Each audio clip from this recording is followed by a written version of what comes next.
sithi wamuhle uNkulunkulu emini yasekuseni wena ongayikhodlanga yakhe indodana ngekho wayinikela nxenye sonke nosiphelo kanye nayo sibonga ukuthi awugcinanga ngoJesu uphilwa sipha umongo lokubahlala phakathi uwe esinikela kuye lenkonzo ngomngcwele ithabathe lenkonzo usigcwelise moyiqiniso usibolele lokuqiniso ngokuphila sigcwalise ngokuphila sibe namochicime moya kaSimolo sibathise kaSimolo yakho moya womusa simathise ngomsawa wakho moya kululeke sikhululeke amandla akho moya phakade sikhole njalo siqondise endleleni moya ungcwele uthatha le platform ngeyakho yonke kathi uNkulunkulu Baba uthathe kokusesimeni sakhe konke usedlulisele khona ungashiya kunye kukho ukhasi uNkulunkulu indodana uJesu Kristu usemakhosi nokusuka usozobonakala masinyane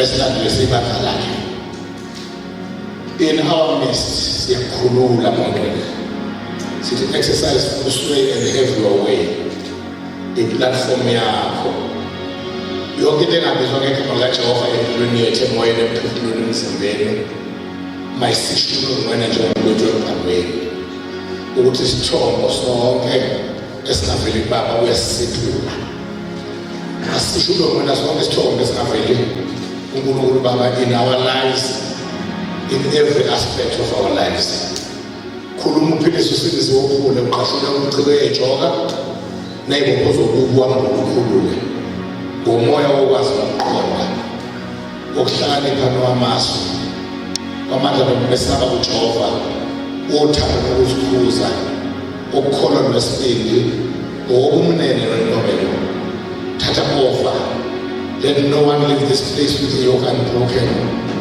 let nobody go home with the burden unremoved let no person go out with the problem unsolved. Father, let your glory and your presence have all supremacy and gainful ascendancy from start to finish. Through this service and the ministry of the word, when who sent forth your word and delivered them from their tombs, sitting to make his love of mercy to me. Ngalo sakhiphe yonke inhlobo yemgodi namathuna abeze abakhumileyo before the end of the year 2021 khasibuliswa ngomsebenzi wezamandleni usenze ngabenzi bezwi singabe nakuzwa kuphela sikhohlisa usiyale kanjalo masiphile kanjalo senze kanjalo in Jesus Christ's name amen.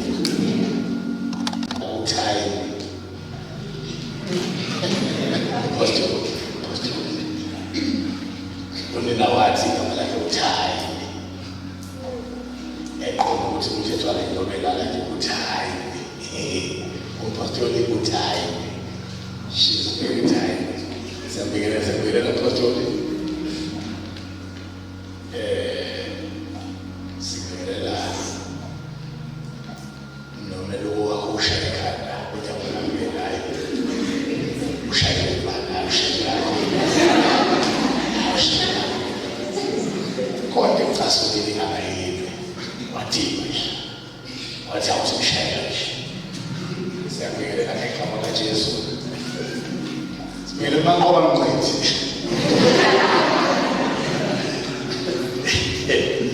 siyabingelela mangoba ngegama laJesu umkhumbuza lesa sikole senu waba muhle kakhulu wasenzela isikhathi esihle lapha kuleza inkonzo zalesa sikole kanti iphasika lizonke libiko abebekhona kulelo sebetholelwa nalelo. Praise the Lord. He is a faithful God. Wasiveza ngale yakhe ngesikhathi evela uthimbe kwakhe sibingelela ke bonke nomkhulu sebabingelela nezibuko zabo kodwa ngibona ukho la lenkonzo kufanele kube umuntu wonke kodwa ngena ngandana nabantu abasha nje uyabona khona uxhwaxhwaxholo lwenphezulu kwabo siyabingelela ke obaba nomama mfana usumama mfana ngithi usumama mfana yeah sebulungile. Praise the Lord. Kana bagcina kuphi lapha nesebethanda nomshadela labo ofa khona isikhathi sikakhakhe The application yokomama nokusaqhaza amafoto. Somebody's kids got that. Most mama can be I said mama colors and they go. I said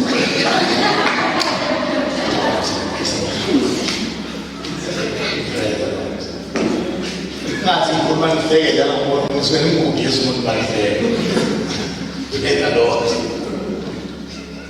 Umhlatshelo 22 enyangeni nambili sizobheka namhlanje sixoxa nesihloko esithi sacrifice releases power. Umhlatshelo udedela amandla, ukhulula amandla. Every sacrifice releases power. I should talk about sacrifice releases power. Umhlatshelo ukhulula amandla. So from the 1 Peter chapter 2, and Hebrews chapter 13 verse 15. 1 Peter chapter 2. La 1 Peter. Now nakuona mahebe. Yothanda ukuthi English sisebenzise.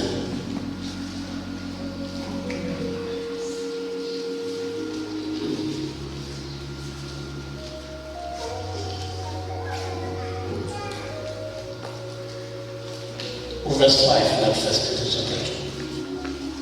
Nakhiwe njengamatshe apheleleyo nibe yindlu wakoMoya, ubupristi obungcwele.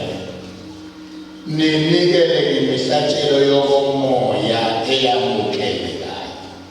Ngicela silapho ukuthi ninikele siphinde kahle. 1, 2, 3, go. Ninikele ngemihlatshelo yokoMoya eyamukelekayo. And offer acceptable spiritual sacrifices unto God. Acceptable spiritual sacrifices. Lokho ukuthi imhlatshelo yokoMoya kukhona ukuthi khona nemhlatshelo engama-physical sacrifices, imhlatshelo yokwenyama. Kuyezwakala abantu. Kodwa la uqale kwacaciswa ngeposition yekholwa elingumntwana kaNkulunkulu osesindisiwe kwi-New Testament era ukuthi usuke engangenanga embusweni kaNkulunkulu nje kuphela, kodwa usuke engene nasebupristini. Njengoba kuthiwa thina sikuhlanga olukhethiweyo bese kuthiwa ubupristi bomkhosi, royal priesthood. The moment you get saved, ungena ebupristini. Asisho ungena kuphi? Uma ungena ebupristini, umpristi wenza inkonzo e-altare. Lokhu be-New Testament bona ubupristi is not confined. Ubupristi be-individual. Uma kuthiwa ubupristi bomkhosi, ushuthi wena kumele ube ne-priestly service oyenza every given day. Akudingi ukuthi uzoba oqala ukuyenza ngobasezobahlanganyela namakholwa. Kodwa each moment othola ngayo isikhathi kumele ungene enkonzweni yakho yobupristi. Bayezwa abantu abakhona la endlini. Pray the Lord. So-ke umpristi umsebenzi wakhe ukwenza uletha ama-sacrifices, ukunikela ngemihlatshelo. Bayezwa abantu abakhona la endlini. Wakhuluma eSulumane lithi mina are you a priest? Nathi I'm not a priest person. Ngoba mangazathi ukubona ukuthi ngumpriest ukhulunywa ngani. Ngathi I'm a pastor. I said, what is the difference? Not the difference ukuthi a pastor has much to do with people. God, a priest has got much to do with sacrifices. Umpriest uyalonga noma ngababona abantu kodwa elokhu efarisha imhlatshelo. Shoma ngabe bikhona. Umfundisi ngeke longe ngabona abantu. Upastor kalungu manusi engababona abantu. Ngoba inkonzo kapastor eyabantu. Inkonzo umpriest emhlatshelo.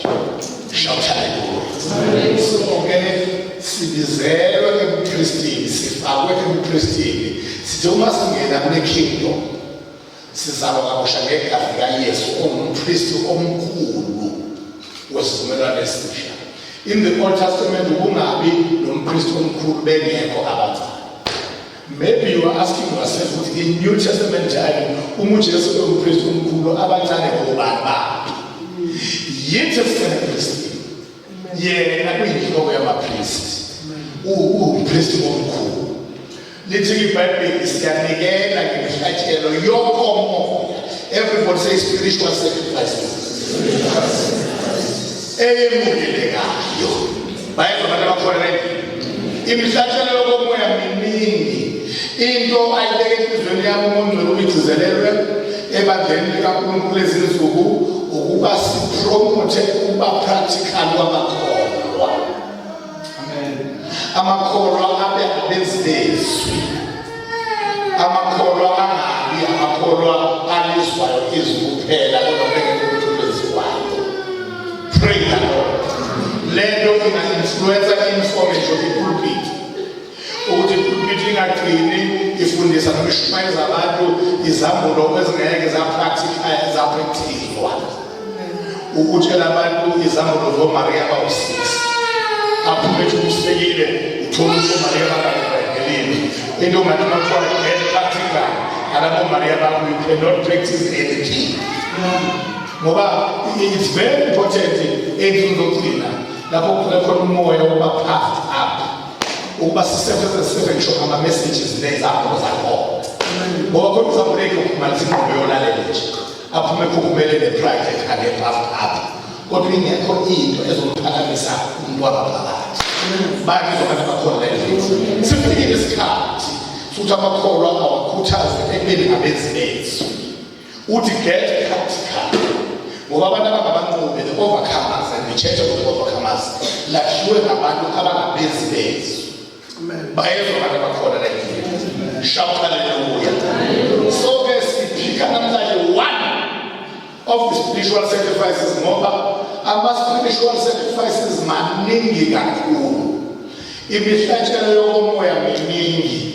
Kukhona eminye aspect of being what you should be before God. Ngoba inhlangothi zempilo yokomoya zimbili. Khona uhlangothi lwalokho kufanele ube yikho phambi kwaNkulunkulu bese kukhona uhlangothi lwalokho kufanele ukwenze kuNkulunkulu. Aspect of doing what you should do for God and aspect of being what you should be before God. Impilo yekholwa inamasayidi amabili. Sengaba-ke lawo masayidi asengaphatha okuningi-ke isayidi kanye kodwa impilo yekholwa imi nje nalokho kufanele ube yikho phambi kwaNkulunkulu nalokho kufanele ukwenze. And uma ukholwa uwela njalo ukuthi kuyabhalansa impilo yakho kulokho kumele ukuba yikho nalokho kumele ukwenza. That is why uma umuntu efika ebandleni likaNkulunkulu ufika nezinto eziwu-2 ingoba zidingeka kumasayidi omabili. Uhlangothi lwalokho kufanele ube yikho phambi kwaNkulunkulu nohlangothi lwalokho kufanele ukwenze phambi kwaNkulunkulu. Ngokohlangothi lwalokho kufanele ube yikho phambi kwaNkulunkulu umuntu came with 9 fruits of the Spirit. Izithelo eziwu-9 zikamoya ukuze uma ufumana lezi zithelo zikusize ngazo kube yilokho kufanele ube yikho phambi kwaNkulunkulu. Ngokohlangothi lokwenza lokho uNkulunkulu ofuna ukwenzele yena. The Holy Spirit again wenza 9 gifts of the Spirit ukuze ngezinto eziwu-9. Angithi uyabona 9 and 9. Uyabona 9 and 9. Lo 9 and 9 angoba kwazama ukuqondaniswa nje ingomongcwele othunyelwe ukuba hlale phakathi uze eqonde impilo yekhona inamasayidi amabili. In the aspect of being what you should be before God and the aspect of doing what you should do for God. And uma amadimoni efuna ukurobha ebuda wakwazi ukubuyisela ezulwini nokurobhisa ivangeli akurobha ukuthi uhambe unomqondo wesayidi elilodwa kulamasayidi ungabhalansile ukhona ukunokelekelezane. Kwabanye omunye bebhizinisi zipho nokwenza kodwa ingekho indaba yokuba yinto okufunekayo. Omunye bebhizinisi nokuba yileyo nto abazifakazi kabathawethu imali ebibhingi kakhulu ethi sengibulekile ukuthi lo nyaka azokhuluma nje ngizodlala ngizothula nje abantu bakonekamo usezama ukuba kuyi-pride ngobhingi kanti ayikho into eyenziwa ubhingi yedwa ayikho futhi nento eyenziwa udoing yedwa. Shout hallelujah.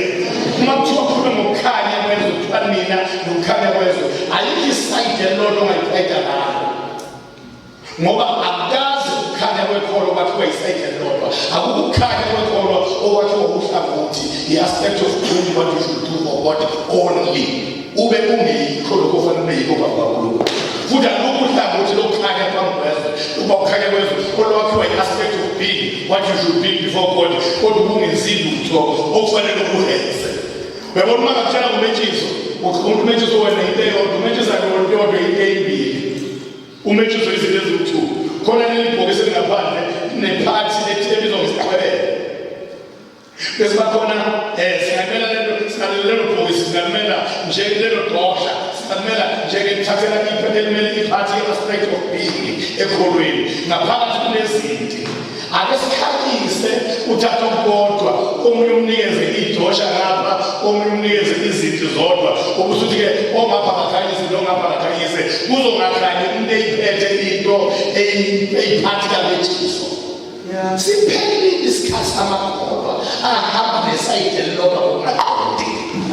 Bantu abantu abakhona la uma kuthiwa ukukhanya kwezwe uqonda ukuthi uthatha le phathi enesiqhwebelo nale phathi enezinti, uthatha okungapha ukuhlanganisa nokungapha, uyawuthathaledosha uflathelise, uthathe uthi ngapha bese uyakhwebela ngamazwi bese kuphuma umlilo, uphuma izintweni ezimbili, uphuma othini nalokho kukhwethelwe. Uma uzoba ikholo lokukhanya uyikholwa ezoba yilento uNkulunkulu ayifunayo nezokwenza lokho uNkulunkulu afuna ukwenza.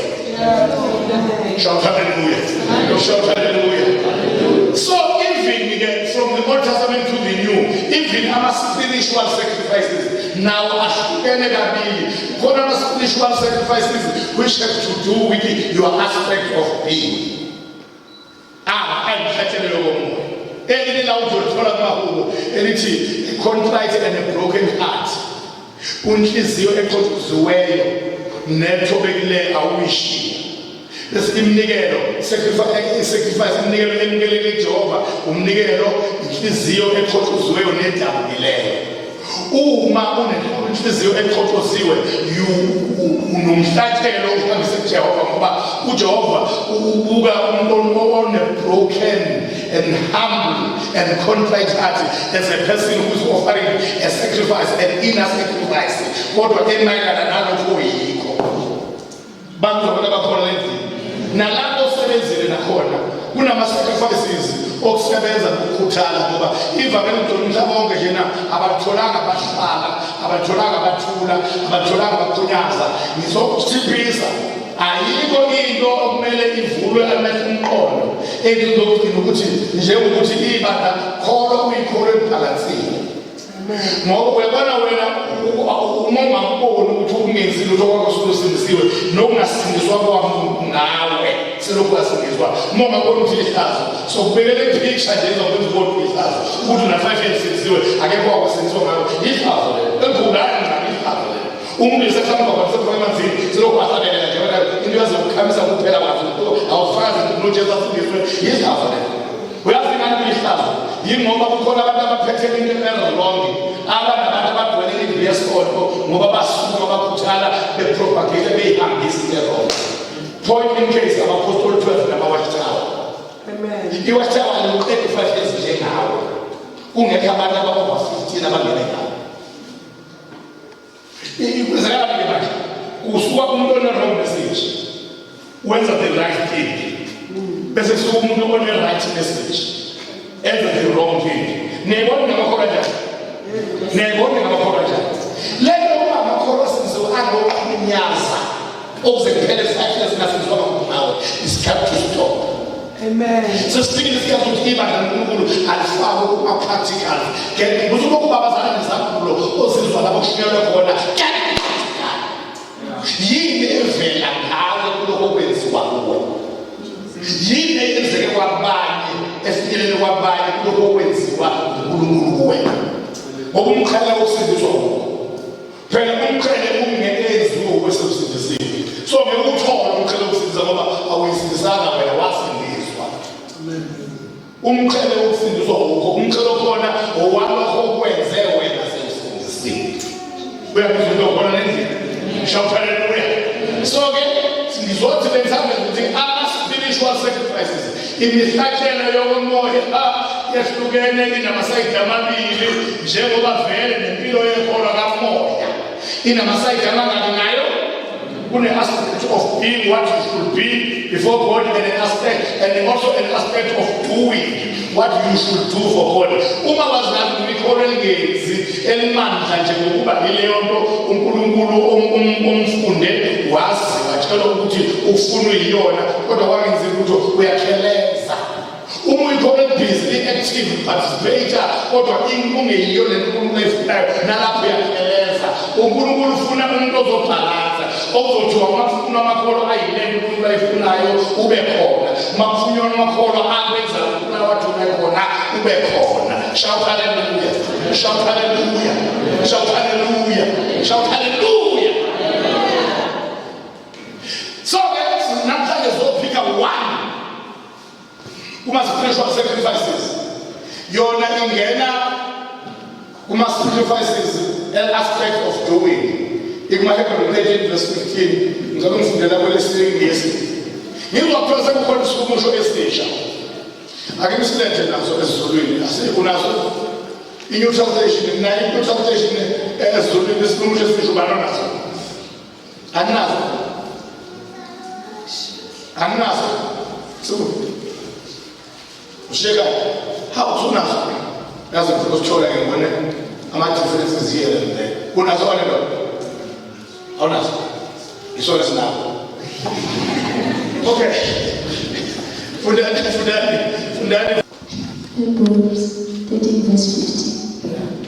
Kufundela masimilele njalo kuNkulunkulu ngaye umhlatshelo okuthi isithelo sezindebe ezivuma igama lakhe. Mana ungayisifo. Okay. La kunama-translation error awu-2 kwezulu language lapho lelo humusho lethu lelo number 2 translation number 2 yes. Awungene esikisini muthi ngene ngathi then let us continue offer up a sacrifice of praise. A sacrifice of what? Praise. A sacrifice of what? Praise. Umhlatshelo wenu. Angithi lapho Zulu kutheni labantu Zulu the umnikelo wonke. Kade umhlatshelo wenu noma umhlatshelo womuntu. Let us continue to offer a sacrifice of praise to God. That is the fruit of lips that acknowledge His name. The fruit of lips that acknowledge His name. Ukhona uzozana version English. Preferably we learn the King James through Him, therefore, let us constantly and all times offer up to God a sacrifice of praise, which is the fruit of. Let us constantly and all times. Let us cover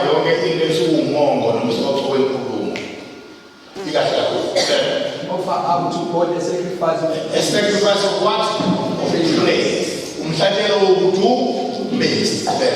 Which is the fruit of lips that thankfully acknowledge and confess and glorify His name. Okay, this one is very clear. The fruit always tells in there as they acknowledge it, as they glory, we are thankful. Get the land of God. By Lapa Sifunda, everybody say one off. Yama sacrifices these are spiritual sacrifices. Praise is a sacrifice. Praise is a sacrifice. Praise is what? Ukutumisa ngumhlatshelo. La King James let us continually. Makuthiwa continually kodwa ukuthi kufuneka lendumiso le umhlatshelo wayo siwenze ube oqhubekayo unganqamuki. Njengoba siphila ezweni lezinto engama occupations abanye bafunda besikole noma bafunda emsebenzini kumele ukuthi ufunda noma usebenza ukuthi ngoqeda nini ngiyoqhubeka nenkonzo yami njengompriest sengibambezelekile. Into uNkulunkulu emdidayo ngekholwa yikholwa ngashiya ekhaya lodwa from 7 o'clock ekuseni to 7 o'clock ntambama. Uthi uma uyafonela uluzi usuku lwakho njani ikutshela ukuthi belusuku lwakho ngibhora ngibhorekile. Akekho umuntu okholwayo ubhorekile. Amen. One side njengoba imoto inedipstick nje uzwa ngayo ukuthi amafutha angakanani. Idipstick yakholwa uyakholwa ukuthi ungahlala nokwedwa one full day uzule uyizwe ijoy in your heart. Bayizwa abantu bakholwa ngoba akazi impilo yobumnandi bokukholwa yakhela enhlanganyelweni noma ekuhambisaneni ikhampani yabanye abantu ukuthi uzothi uma uchethile you have a day uchethe isikhathi eside nosibani noma ukhuluma nobani isikhathi esingaka ucingweni noma nahamba naye endaweni ethile kajabula kamnandi. Impilo yekholwa ikaze yahambisane yahamba nokuthi yini oyenze nobani ngoba ukholwa akazi ngoba masihambisane ibanga one siphele sangidala. Bayizwa abantu bakholelwe impilo yokukholwa ibe ngokuthi ongene kuwe akwazi enze ukuphokoza imfula yamanzi whether you are with or with no one around you kodwa ibikhokoza. Shout hallelujah. John 7:37 wababona uJesu ezilesolweni ezowawugcina usulokugcina nomkhosi ezelengqungqutheleni wayesasukuma wathi banenkinga yize sebesonte iviki lonke kodwa banenkinga wayesethi ume khona omileyo makenze aphuze okholwa yini njengokusho kombhalo esiswini sakhe kokhokoza imfula yamanzi ngeke ubhoreke uwedwa from 7 to 7 uma kunento ekhokoza. Lento yokubhoreka idaba ukuthi unevoid and le void uyivala nalo ofanele uyivala nayo uyivala ngabantu. Yingakho abantu bengeke ubhoreke kanti uma uyivale ngayo umyalo ukuthi masijwayelane nayo uma ujwayelane nayo ube nokuthula khona ukuthi kuyakuza. Shout hallelujah. Shout hallelujah. Shout hallelujah. Shout hallelujah. Shout hallelujah. Shout hallelujah. So let us offer continually a sacrifice of praise. Lord continually actually denotes that I will lead until you reach a place of gathering together with other believers at a place of worship. Awudingi ukuthi izinohlangana ulinde isikhathi ngoba izodinga ukuthi clarify before ukuthi ibandla lendaba yokuthi ongaphambili asesendumisweni usucabanga ukuthi indumiso into oyiwa kuyo uma nihlangene ndawonye. Indumiso into okumele continue ekhaya nasemsebenzini isikhathi sebreak wazocela nje ukuthi isikhathi sakho kwasala baminithana sithela umonyuke ngoba noJesu omokholwa wena wayibika umonyuke ukudla nje ngokukhona ufune ukuthola umonyuke. Bayezwa abantu abakholwa endlini umonyuke bese uyambiza ongabona bese uyamhlisa ongabona. Lo mhlatshelo lo uthe esethe uFirst Peter chapter 2 verse 5 asinikele ngemihlatshelo eyokomoya emukelekayo wena yokuPetro eyokomoya kuFirst Peter chapter 2 verse 5 baseqedwe lapho kwayokuHebrew 13 verse 15 wazoparticularize wona wodwa lo wendumiso kwathiwa wona asiwenze continually. Everybody say continually. Everybody say continually.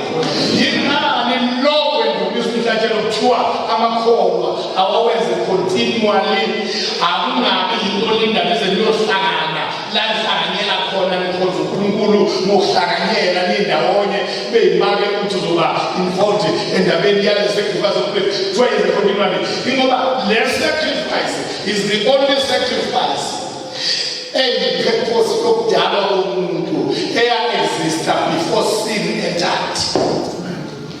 Uyangizwa khona bayezwa abantu abakhona uyabona njengoba ngishumayela nje ukushumayela khona isikhathi okunqamuka ngaso ukufundisa khona isikhathi okunqamuka ngaso ukuprofeta khona isikhathi okunqamuka ngaso ukukhulela abagula ubasinge kusukuma ishosha ukuthi ibone avuka abafileyo iy'thuluzi izimulu ikhulume khona isikhathi okunqamuka ngaso ukunikela imali khona isikhathi okunqamuka ngaso ayizwa abantu abakhona kodwa into eyokuqhamuka ukumdumisa, ngoba ukumdumisa uNkulunkulu iyona purpose aye nayo uNkulunkulu ngokudala kwakhe abantu azakathe ingqondo yakhe masenza abantu ngomfanekiso wethu. Wayefuna kube namaplanethi azothi esedlulisiwe ezulwini abuye ehle ezemhlabeni, azothola esemhlabeni indumiso, aphinde inyuke aye esezulwini indumiso.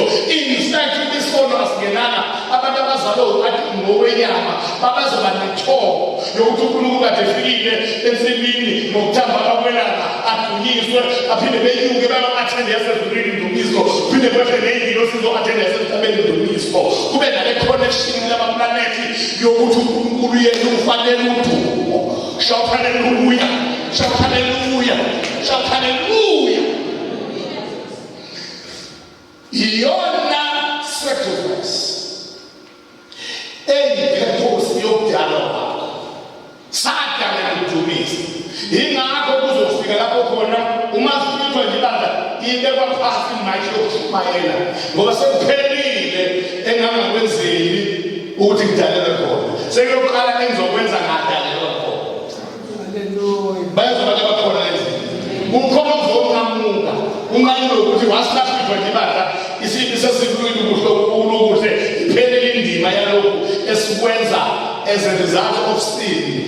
Ngoba preaching was necessitated, healing was necessitated, prophecy was necessitated, anything a service esenzayo, even pastoring the people ukunelusa was necessitated. Kodwa bayisifuna singenanga ukudumisa kwakukhona singakangeni bakuzoqhubeka bekhona kuyoba khona ngisho sesaqhela. Hallelujah. Point number 2, into eyenza ukuthi umbhalo kaHebrew aparticularize the-sacrifice of praise njengokumele yenziwe continually, ingoba akwenzeki udumise kungabikho into ewayo. Njalo uma udumisa, something will fall and something must fall. Bayabizwa abantu abakhona awudumisi kungawilutho. Ngamazwi uNkulunkulu ufundisa abantu bakhe ukuthi abayeke uba abangamsilo, ngoba ungakwazi ukudumisa ukwazi ukuba ngamsilo i-character. There is no neutrality. Umuntu ongakwazi ukudumisa unomsindo wokucomplaina kuNkulunkulu. Yebo, ngoba ukucomplaina nokudumisa kuyaphambana, kupha-opposites. Lokho kuthiwa ngesilungu ama-antonyms. Ukucomplaina, ukukhononda nokudumisa, waphuma lapho u-Israyeli eGibhithe waphuma engakwazi ukudumisa.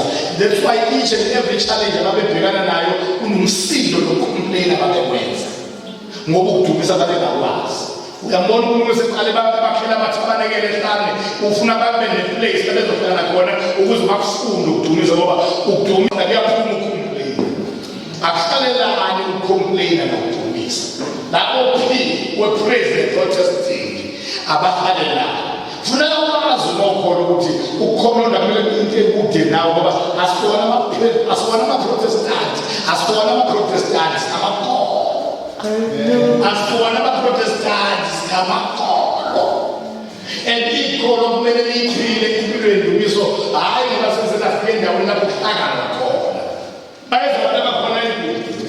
Njalo udumisa konkewayo, asonke njalo uma udumisa ukhona into ewayo. Ngabanye amazwi ongafunda indumiso ungene kuPristine udlule kumhlatshelo wendumiso all the time. Ngingaqhamuka nokuthi njalo bakunika ne-challenge ucela abantu abazokukhulekela nabazokukhulekisa, ungaqhamuka ney'celo ama-prayer request angaqhamuka, ngoba once wadumisa njena definitely into kuzoyihambisela i-prayer request yayo iwa ungakayisi lapho ezothandazelwa khona, ngoba kwenzeki udumise ingabi bikho into ewayo.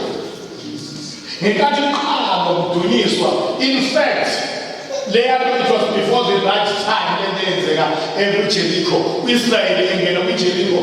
It was before the right time kaIsrael, ngoba uIsrael is a physical church, ulwa physical battles, une-covenant yokusoka eyenziwe kwi-physical body, ama-covenant akhe a-physical. Kwangalindelekile ukuthi uma enza i-sacrifice anga-translatelwa, aphakanyiselwe, aphrolothelwe kwi-sacrifice yokomoya njengendumiso. ukuthi into ephambi kwakho as a challenge yayi higher level kunawo ama-challenge of-Israyeli akahlangana nawo ukuthi akasusa ku-level yama-physical sacrifices ngoba iy'nkomo ney'mbuzi ney'nqama ney'mbuzi zey'nkomo zayingekwazi umhlatshelo wazo ukuriliza amandla enene ukwizinto. Izinto zokomoya phela zinamandla kunezinto zokwenyama ngoba okubonwayo kwavela kokungabona okubona ongabona ikhona okuphethe okubonwayo wathi ukuthi uNkulunkulu akabapromote abafake kwi-level ye-sacrifice of praise yesikhathi sethu ngoba le nto bayenziswa kuyeyona into yesikhathi sabo uyangena into khona bayenziswa le nto kuyinto ye-New Testament time ngoba kwe-New Testament userestoreshelwe kwiposition u-Adam no-Eva aye kuyo engakawi. Praise the Lord. Ngoba uma nje ubuyiselwe kwiposition u-Adam awakona ubuyiselwe kwiposition yokuphila endlulisweni ngoba ukubisona singenanga umuntu wayezophile kumdumiseni uNkulunkulu. Bayezwa abantu abakhona endlini kodwa ngoba i-challenge yayinkulu phambi kwabo indonga ayikho into engayisa umhlatshelo obonwayo o-physical wawungekube namandla wathi uNkulunkulu abenze umhlatshelo wakoMoya lo okhulunywa ngawo wendumiso sebedlulezile iJerikho usuku njalo kanye for 7 days kwathi ngosuku lwesikhombisa bazungeza futhi 7 times basekuthiwa abamemeze ngesizulu esikhala abakhamuluke and then they shouted. When they shouted, yenyuka sacrifice, yenyuka yahlangana ngoba voices abo onke abamemezile yahlangana sacrifice, yenyuka ngenyuka yaze uthi baba we-altari engabonwa laphakathi ezulwini njengoba isihlalile i-sacrifice of praise yesukuma indodana ngasokunene yama ngeenyawo yathi akusufikile umhlatshelo sesingawarelease amandla wathi unrelease extra amandla extra awangaya kwabadumisile extra awangezwiwa abadumisile ngoba into kumele ifune uma kuthiwa you should continually offer a sacrifice of praise unto God kumele ufune ukuthi awudumisele ukuthi uzwe amandla ukudumisa kwakho ngoba kuyenzeka udumisa amandla azwe wena kodwa kuyenzeka udumisa amandla ungawezwa wena kodwa impelwa nawe iwezwe udumisa amandla ungawezwa wena kodwa isifo esikuwona siwezwe udumisa amandla ungawezwa wena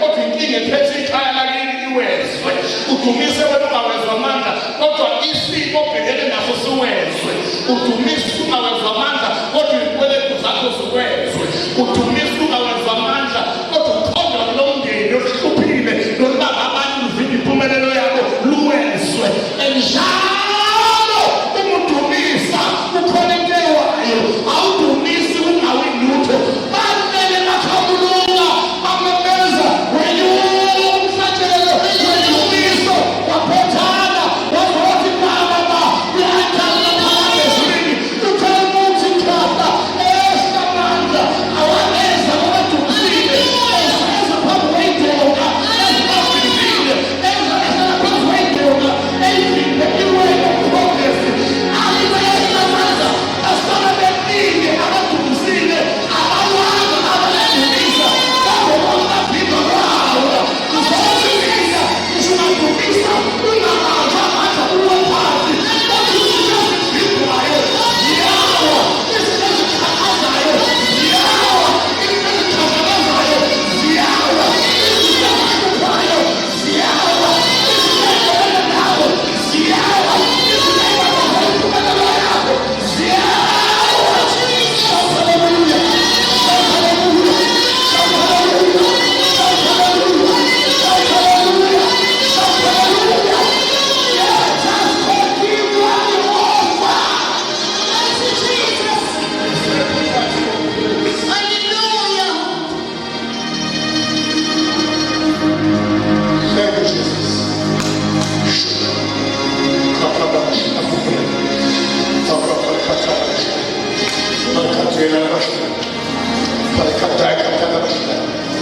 Let us continue at the offer. Into ayenza kanjalo, leli gama lithi uyenza kanjalo. Ikhonde ukuthi ukhala ekhaya. Bayezwa abantu abakhona endlini. Uyiqala kuphi? Uma kuthiwa let us continue at the offer, ukhonde ukuthi ekhaya right. Kweyini? ithuba nje livuleka uqeda ukupheka, uqeda ukugeza, uqeda ukwenza iwashing, uqeda ukwenza ilayiniki. In fact uzosebenza lokho ukuze uthi yazi engibambezana nale layiniki khona inkonzo ubuKristu ofana besengene inkonzo ngoba phela uMkristu uphila ngokwenza umhlatshelo, ufuna umhlatshelo olindele ezulwini. Athanda sizumele lindele ukuthi uMkristu uyongena nini alethi alethe umhlatshelo. Bayena wenzeke lethe umhlatshelo wendumiso ingabikho into ewayo. Njalo udumisa khona into ewayo, asho sonke njalo uma udumisa khona into ewayo. Shakhalelo awenzeki udumise ungabulutho. Once udumisa fears must fall, sickness must fall, diseases must fall, generational curses must fall, obstacles must fall, enemies must fall, opposition must fall, anything embedded now must fall. Awuzodumisa ungawini. Usuyabona abantu labafungani abantu abathile ku-Old Testament time baphonyothelwa kwi-level yama-spiritual sacrifices. Everyone says spiritual. Nakutshele nge-biblical truth bangabi isikhathi salaba nalaba abanye babhalwe ku-Old Testament ukuthi bangafakwa kuma-sacrifices endumiso ngoba bona abasibona isizwe sokomoya. Uma kukhulunywa ngo-Israyeli kukhulunywa ngomuntu one-covenant noNkulunkulu enyameni. Thina soke ukusoka kusenhlizweni bona basoke enyameni. Wena ungena nensizwa yakho nalo uyoyibheka ngale verse uyicheke kahle ukuthi hayi enhlizweni awazi kahle kodwa enyameni la isoke i-covenant yayo uNkulunkulu lo esikhonzayo eyayo ikuphi isenyameni. Uma kukhulunywa ngempi njengoba bazoba nezitha akukhulumi indaba yokuthi bebebambe ebeshaya spiritual warfare. Cha, bazobe bethatha umkhonto nehawu nezenze nenkemba beyokukhaza enyameni. Impi yabo yokwenyama, i-covenant yabo yokwenyama. So nama-sacrifices abo vele basiwafundile angawenyama zinkunzi ney'nqama ney'mbuzi. Kodwa kwathi masefika impi enkulu kunale ebabhekene nayo basuswa ey'mbuzweni. Uyakizinto khona basuswa ey'nqameni, basuswa ey'mbuzini, bafakwa kwi-spiritual sacrifice yesikhathi sethu ungakabi isikhathi sakho. Ingani njalo uNkulunkulu efuna unqobe into yakho ukukhonektha ne-purpose yokudalwa kwakho. Njalo uNkulunkulu efuna unqobe into yakho ukukhonektha ne-purpose yokudalwa kwakho. I-purpose yokudalwa kwami nawe ukumdumisa. Sadalela ukumdumisa. We were made for his glory. And akekho umuntu oke akhonektana ne-purpose yokudalwa kwakhe kube khona into emayo phambi kwakhe. Uma wakhonektana ne-purpose yokudalwa kwakho akhonte zona. Akumi lutho phambi komuntu okhonektene ne-purpose yokudalwa kwakhe. That's why uma into phambi kwakho inzima uNkulunkulu akupromotha ngoba una-sacrifices akufake kwi-sacrifice eyi-purpose yokudalwa kwakho ngoba akwenzeki ukhonektane ne-purpose yokudalwa kwakho bekhona into emali phambi kwakho. Uma ungakuzwa ngiyazizwa kodwa nongenza ngomphindela. Bayizobana bakhona la endlini. Njalo uma udumisa wenza umhlatshelo wendumiso ukhona into ewayo. Ngabe umhlatshelo wendumiso itopic yalo message ekuseni nalethi njingi ithi sacrifice releases power. Ngale kumhlatshelo wendumiso neminye imhlatshelo uma uyenza irelease amandla. Akho sacrifice oyenza ngabe kamatala leswayo. Mana ngiphindele. Uyabona ufundisa zo 4:29. Leli Bhayibheli isihloko seBhayibheli ezulithi ukukhuleka kwebandla. Bese leli Bhayibheli kwathi sebekhulekile kwazanyazanyiswa indawo bebekhulekela kuyona. Ingani indawo isheke? Ingoba prayer is one of the spiritual sacrifices. Uyakuzwa into khona le. Sekubenzela nje ama-example ukuthi sacrifice kukhulwa noma beyiphi. Angamelele okuyokhulwa ngayo lapha kuphela 50 years ekekela namhlanje. I-sacrifice njalo uma uyenza unamandla alezwayo. Akwenzeki wenze i-sacrifice ingabe ikhiphawo elezwayo. U-4:29 be-31 u-31 uthi asibekhulekile kwazanyazanyiswa indawo ebebekhuleka kuyona. Ingani shake ingoba benza i-sacrifice ngekhathi bekhuleka. Ukukhuleka, praying is a spiritual sacrifice. Angwenza le example ukuthi ngenye i-sacrifice eBhayibhelini uze wazi kahle ukuthi sacrifice will always release power, no matter what. Nobody sacrifice. Always, no matter what sacrifice, a certain power will be released. When we just look at the power, what my brother is Baba is an example. You are there, wakoMoya, the Bible, wakoMoya, and the Lord. And as we do, there's a little pepper as an Asamusa. Where is it? Umhlatshelo was shaken. Usheka generally and now I to take it on verse 29 was to take it in the winter nayo ya sheka. Na hapo just one naye wafa yezi jamsaba wa sheka wafulega matu. Yingani usamaza umhlaba ingoba uJesu wayenziwe esiphambanweni waba ngumhlatshelo ngenxa yezono zethu. And manje njobe sithi I offer up myself ezandleni zakho unikele umhlatshelo ayiwo ngenxa yezono zethu. And I was umhlatshelo ubekwa ubaba ungabikama ndazo ngizwa. Ngoba njalo bathaphayela njalo uma kuthiwa kunomhlatshelo wenziwe khona amagazi. One kind of proof who Jesus was an acceptable sacrifice and a very powerful one in death. Would what man the shaking down. wakoMoya is the Lord. Wafulega matu. Abangele okunywa ngabo kuMatthew 27 verse 50. And Bible most start.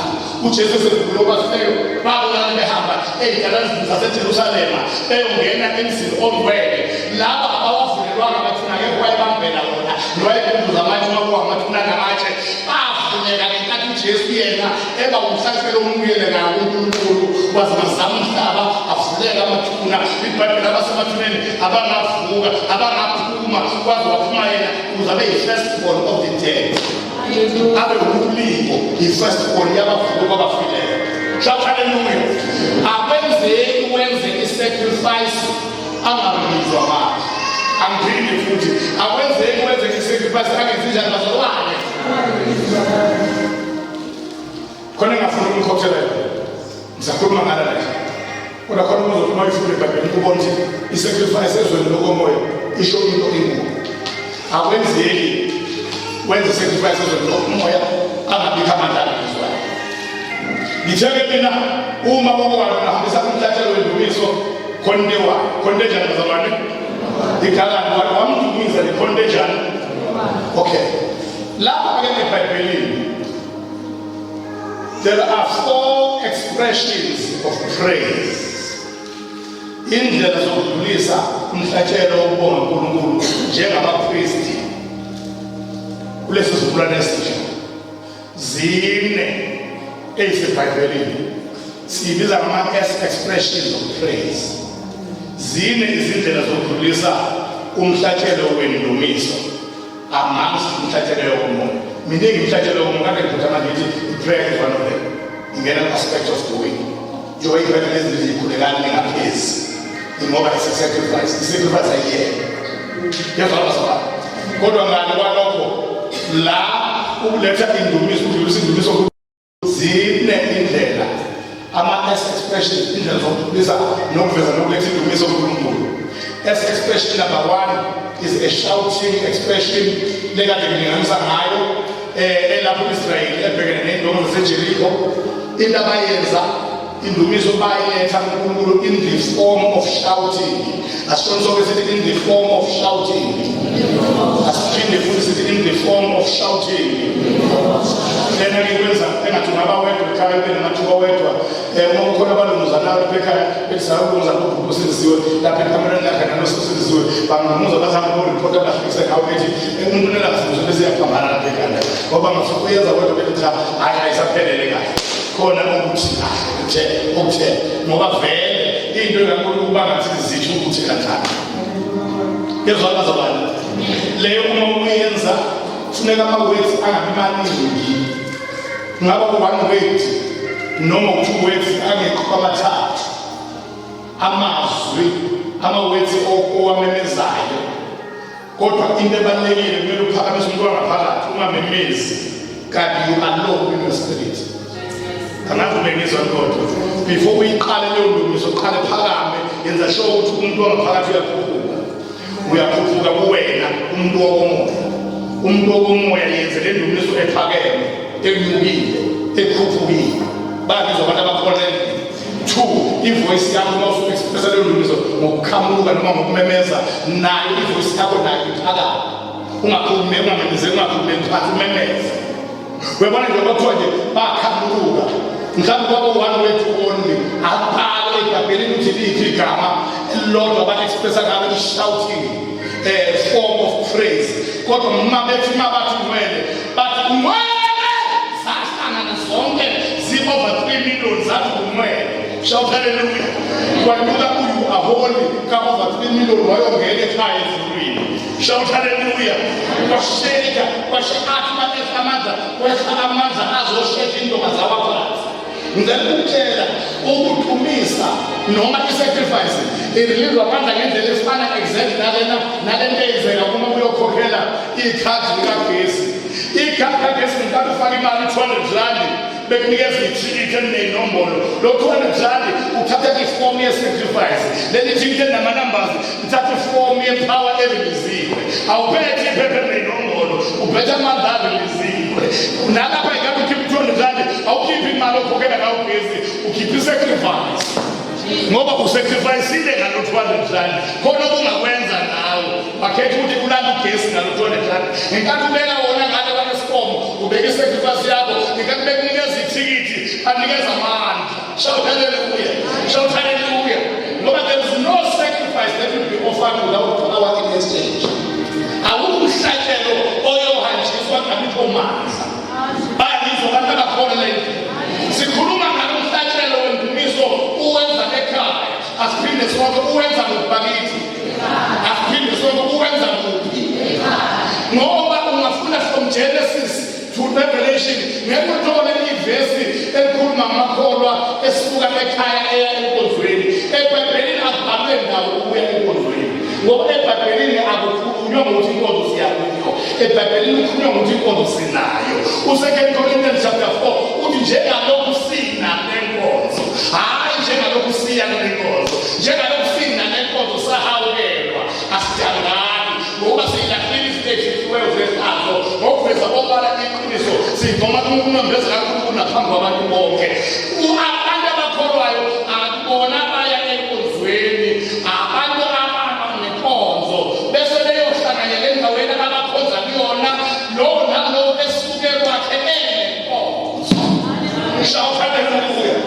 Engamubuza abafundisi webakholwa uthi ngesikhathi sika-4 months we-lockdown abafundisi bebehlala namakholwa edolobheni enjani, elingihlanga nalo lomile khekhethe liwuqala ungathi sakhamuza sentabeni esingakaze sakholwa.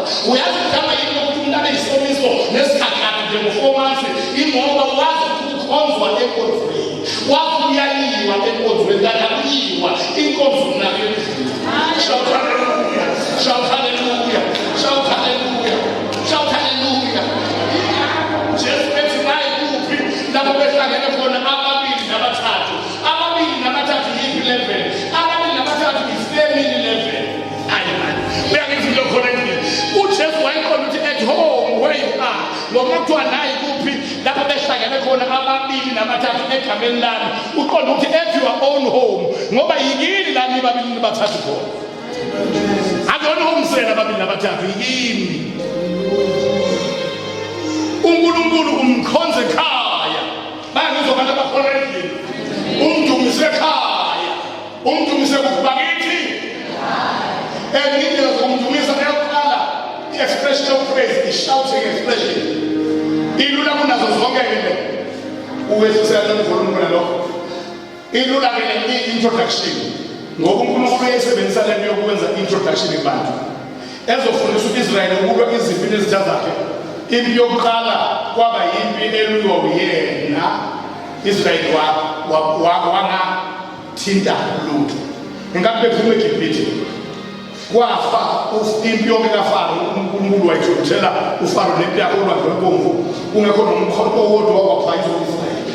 Yingani? Ngoba basaphuma laphana eGibhithe belusi bazaphi ihlabhu namaklabishi abazi ukuthi okukhulu. Impi yesibili eSodom chapter 17, ngoba lena lapha kwafa khona abaseGibhithe bengalwanga u-Israyeli. eSodom 14, eSodom 17 baba no-Amaleki lapho kwaba uNkulunkulu nabo eyoqala uNkulunkulu yedwa elwa ebalweni esibili uNkulunkulu nabo lapho Moses wayevele anyuka entabeni aphambi kwakhe mayizana ephakama impi kaJehova iwine phansi ethafeni uma ikathala impi kaJehova yezikhulu sekuNkulunkulu nabo akuseyena uNkulunkulu yedwa balelo sekuyibo noNkulunkulu mama sekuyakhawula ukuthi uNkulunkulu wenzani nabo benzani kuyakuzwa into khona endlini esithatha lapho kwaba yibo uNkulunkulu wabhekhapha ebanikeza amandla omqobo kuyakuzwa into khona uNkulunkulu uyayenza into enama step by step introduction nalapho indumiso i-expression yokuqala i-expression le yaseJericho lapho ayazi ukuthi bonke bangayenza le ndumiso ngoba it calls for shouting idinga ukuthi umemeze nje kuphela futhi awumemeza ama-words amaningi nawe indumiso yoku-expressa ukumemeza nokuqhamuka ungayipractiza ekhaya kube nezinto ey'wayo ngoba ayikho i-expression yokupraise oyenza kunanto wayo ungasho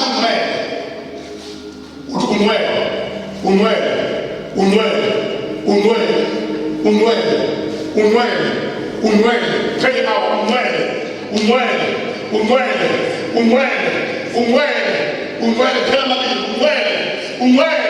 unwele phela bathathu unwele phela sakwazi ufane nosho ama-words amaningi emdumisa kanti wena ngimushika bendoda phela lento ifana nesizakala ukujima khona umuntu okejile kanti unephupho lama-types of physical exercises about 15 or 21 uyafuna ukuthi uqala ngale uyenze kanje ulandise ngale and onke abuhlungu kodwa ipurpose yawo watho fitness kuloko jimayo bese bakhona ongenalo ibhuku lama-exercises kodwa ofuna i-fitness njengalo one-list yama-exercises anhlobonhlobo yena-ke avele adle ngento yodwa kuphela angene egaraji avala umnyango wegaraji bese ku-1 2 aphakamise imilenze iphakame kakhulu phezulu ngoba ngenkathi uma ushaya i-1 2 ngenkathi imlazi amakhulu ilapha khona ngoba ayikho iphathi yomzimbeni affecteka iqolo affecteka isisu affecteka amathanga la ulala imvithi unjengomuntu owenza ama-exercises awu-21 wena wenze eyodwa kuyakuzwa into khona endlini uthi 1 2 udle ngokuthi iyaphakama kuphela imilenzi iyaphakama 1 2 kuphele hour 1 2 kuphele 3 hours 1 2 kuphele 5 hours ngiqinisile ngithi kuwena uyothi uyiqeda u-5 hours wakho naloya le 5 hours wakhe wamajima amaningi nobemfana nobuhlungene ezwile ne-fitness uyakuzwa into khona endlini kunjalo-ke nomuntu odumisa ekhaya ngo-one word nje uma ethe unwele is one of them uma ungashonjalo ngathi hallelujah ngoba uhallelujah is one of the praise ekulokuzane ama-sayings e-praise uhallelujah uyi-praise uhallelujah i-combination kahalala ngesibro osho upraise be to no jar which is God no hallelujah for the praise be to God uhallelujah iyangena endumizweni into engangeni endumizweni uhosana umdumisa awumusho uhosana ngisho emfulweni ngisho nangomlomo akashiwo uhosana ngoba ngesibro uhosana akafanele nendumiso uhosana uthi save us amen ngesibro uhosana uthi sisindise liqala ukukhulunywa leligama kwenyuthesheleni likahosana lakhulunywa ngoba kubonakale umuntu oqala we-Israyeli owenza into ekhulunywa umprofethi we-Old Testament owathi bheka Israyeli inkosi yakho imnene ithobekile igibele ithole lengogo akekho kusukela kuphumela soprofeto owakhe wasigcwalisa ngokuthi abonakale engena eJerusalema egibele ithole lengogo kwaqala ngoJesu yingakho banele babona uJesu egibele ithole lengogo bathi hayi kade lo muntu evula amehlo ukuthi esikhulu esishosha evuse abafileyo iy'thuluzizwa usegibele ithole hayi yona impenikosi ezosisindisa hayi ezonweni ngoba babengenawo umqondo abako-Israyeli amaJuda ukusindiswa ezonweni babenomqondo wokusindiswa esandleni esibacindezela sabaroma njengoba bethi save us nje bathi save us from the Roman iron hand kuyezwela bazalwane so-ke ukuthi wosana akuhlangene nendumiso ngisho bekuthiwa kukhomphozwe kwaculwa ama-Amerikani ngoba nina abazalwane base-South Africa ngikholwa ukuthi into ekhulunywa i-American iyikholo kanti khona umbheki ose-Amerika nombheki wakhe imbheki lo inamazwi ngamazwi amen nina umbheki uma uqhamuka e-Amerika ngizama ukuthi u-acceptable landa umbheki wokholo umbheki nje ongahlangene nokukholo Jerusalem lift up your voice and sing Hosanna ukuyadumisa njalo To the highest. I want to now some petty original meaning Hosanna in Hebrew, more Hosanna to the highest. More Hosanna means save us. Most Hosanna to the highest, save us to the highest. Hosanna to the King, save us to the King, save us to the Hosanna we are getting hallelujah cookie. And we will go to Hosanna and again. I ask you for Hosanna.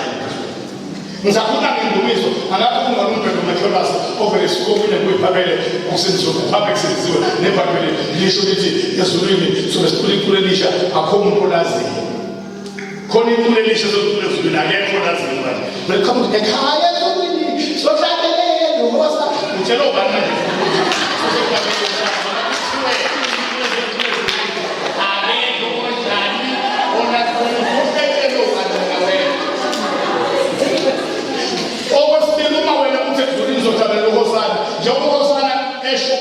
save us.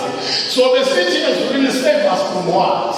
So the city has seen this umnusindizo ezolweni ezulwini azikho umnusindizo ezifweni ezulwini azikho umnusindizo eziqalekisweni ezulwini azikho umnusindizo ezinkingeni nasensizini so lesisindizwa ukuphi futhi manje ubani ezulwini odinga usindizo ubani osezulwini noma bengiloso noma kuthiwa abantu sebaba bayabona ubani odinga usindizo ayisela. So again, is shouting as an expression of honor and reason. Is a shouting expression. Everybody say shouting. We are asked to words. Unema to speak time. Moba, kona ponelo to speak. In the midst of singing as well as take a speak. The word of speak Ushma. Should you need to be Kapila Mahana to my name. And you practice in today's package. More practice than I'm speaking. I cannot have a pedal way. Kunasema zipike mbemthini ningawakhomita ama-fouls lapho kuzokhona ama-pieces ngoba bazoshaya bakhudi ama-pieces. Uyabona indumiso usukhudi ngayo ugcina usunamagoli owakora ungazange wafasta. Shout hallelujah. Usuwayipractice lento yakho yama-free-kick wazwakho ukudinga usibaqeliseni liyekhoneni. Shout hallelujah. Victor Letwalo wasekolweni, Victor Letwalo wakoMoya, noPeter Shalulile wakoMoya. Bakizoba uNkulunkulu uzoraiza oPeter Shalulile noVictor Letwalo, hayi beSundowns beSun Up. Ngoba ziyayimuka leza free pass. Shout hallelujah. Bayezwa abantu abakhona endini. Izothi is shouting expression. Ungathi hallelujah hallelujah hallelujah hallelujah hallelujah hallelujah hallelujah hallelujah hallelujah hallelujah hallelujah hallelujah hallelujah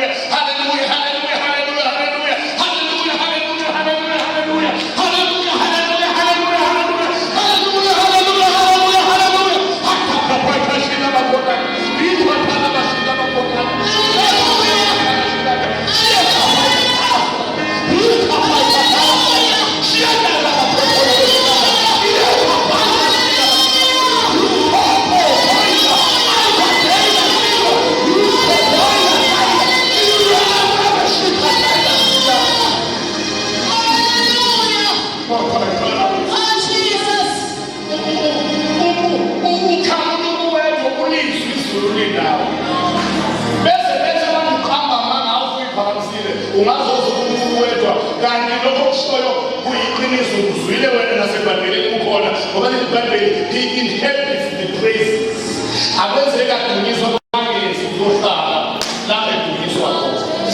Shout hallelujah. Hallelujah.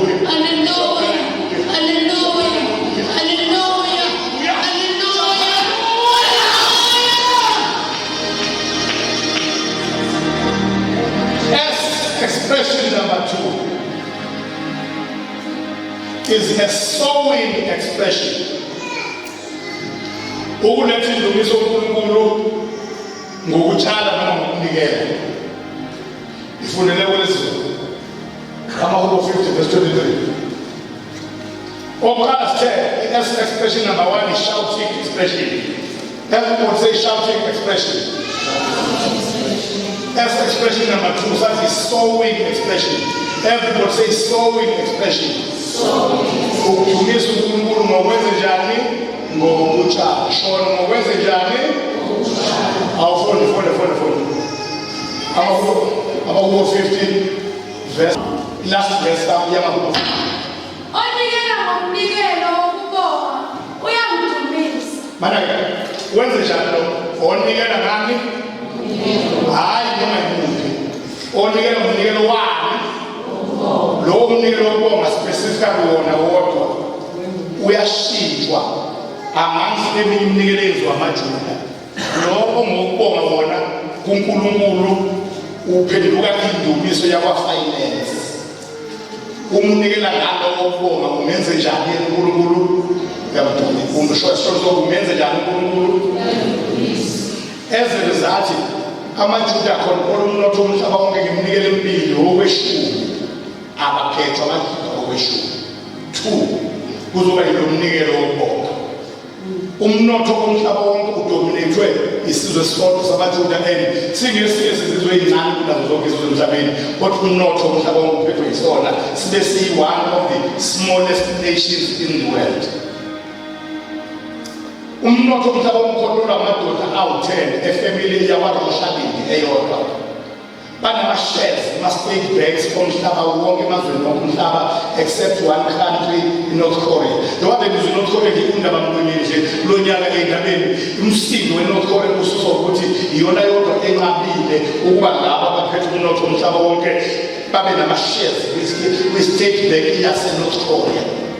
Other than that, onke ama-countries lamadoda awu-10 angamaJuda anama-shares kuma-state banks abo. Yingakho uma behlisa amandla erandi kwelethu izwe i-head of state yethu ayikwazi kusho ukuthi okubo ngoba behlisa amandla erandi la benemali yabo khona. Uma behlisa amandla edola uJoe Biden akwazi baphuza ngoba balawula into la kunemali yabo khona. Banolawulo phezu kwemali yomhlaba wonke 10 Jews.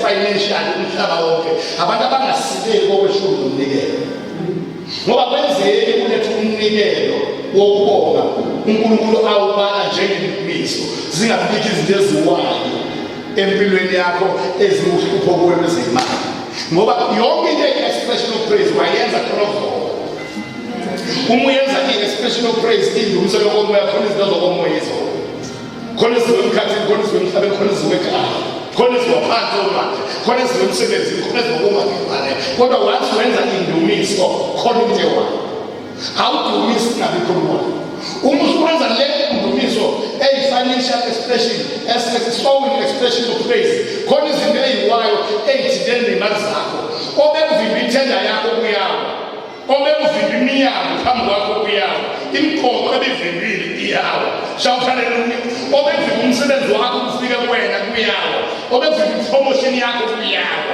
shawuhaleluya akwenzeki kunoma yiphi expression udumisi ngabibikho into ewayo whenever you express praise in whatever form of expression umuntu wadumisa khona ezona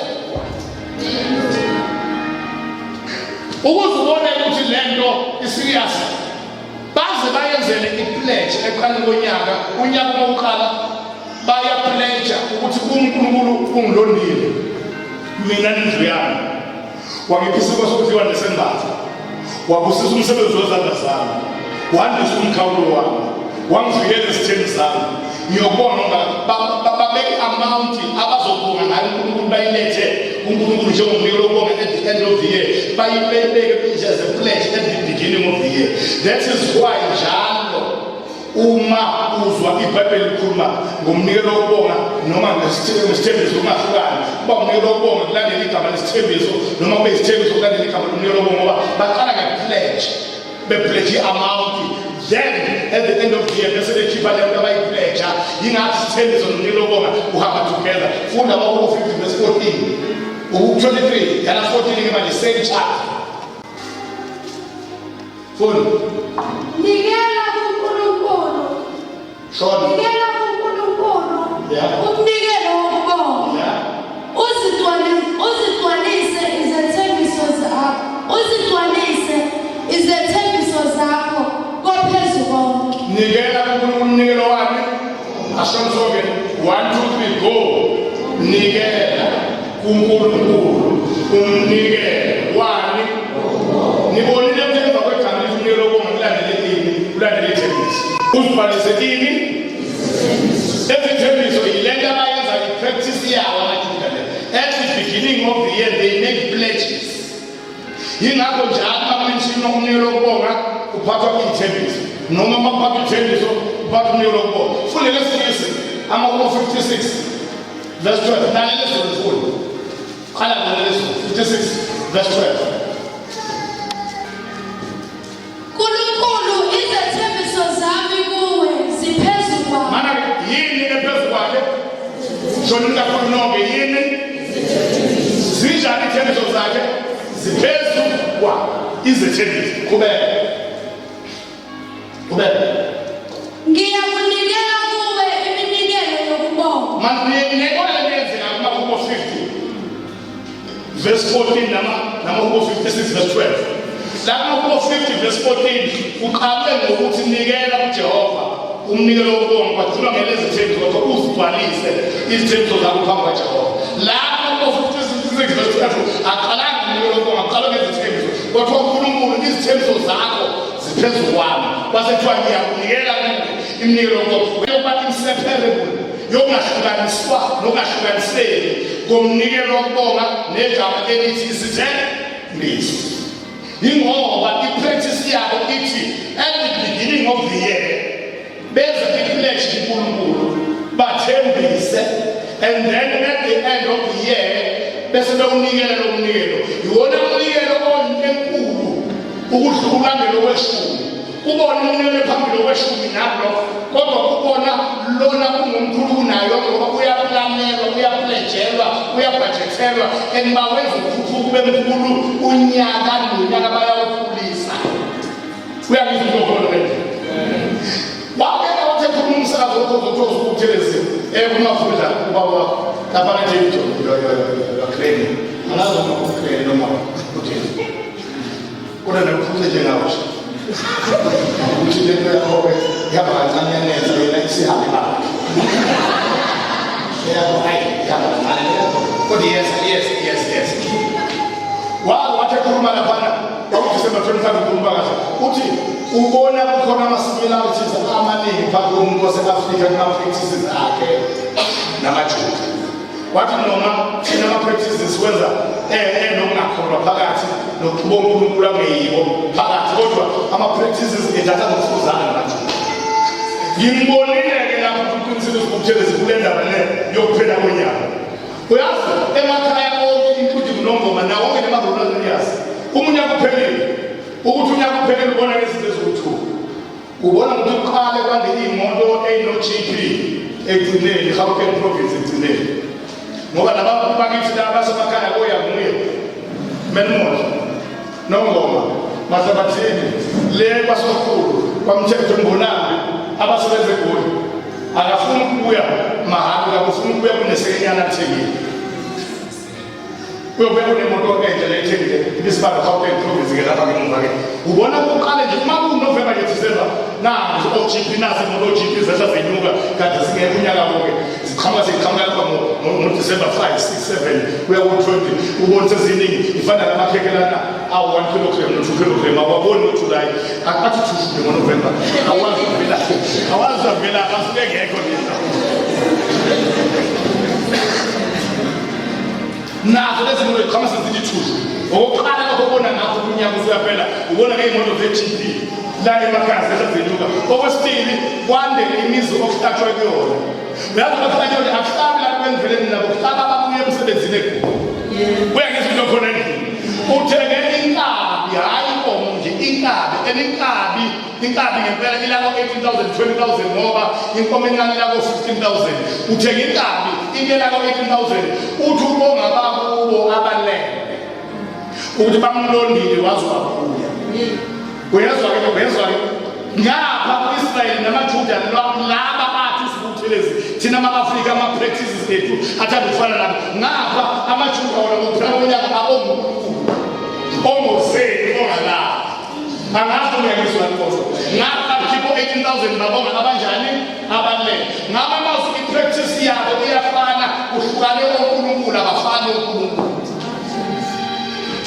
manje umbuzo enginawo sekutheni thina esindisiweyo uma sifundiswa ngendaba yokudumisa uNkulunkulu ngomnikelo wokubonga sizokhipha into ezodlulwa isacrifice abahedeni yini kuyona ngeabantu ngoba sisibona abanye abazalwane umndeni wonke ubaba esebenza noma besebenza balethe umnikelo wokubonga wonyaka wonke ku-6,000 rand ubaba uyasebenza umama uyasebenza kodwa sikhuluma nge-sacrifice ye-Thanksgiving yonyaka wonke yefamily futhi yonke ubaba esebenza nomama enjani esebenza balethe 6,000 rand kube kukhona umhedeni okhipha 18,000 rand laphana emlazi kwaMax kube kukhona ophuza utshwala laphana emlazi kwaMax ephuza utshwala aphuze 30,000 rand per night eFlorida lapha eCubana ku-morning side bekukhona othenga ibhodlela lotshwala elilodwa lelokuthiwa imbuwe abazababheda abanye bethi muthi 8,000 rand ibhodlela lelodwa umzalwane akhipha umnikelo wokubonga ngonyaka wonke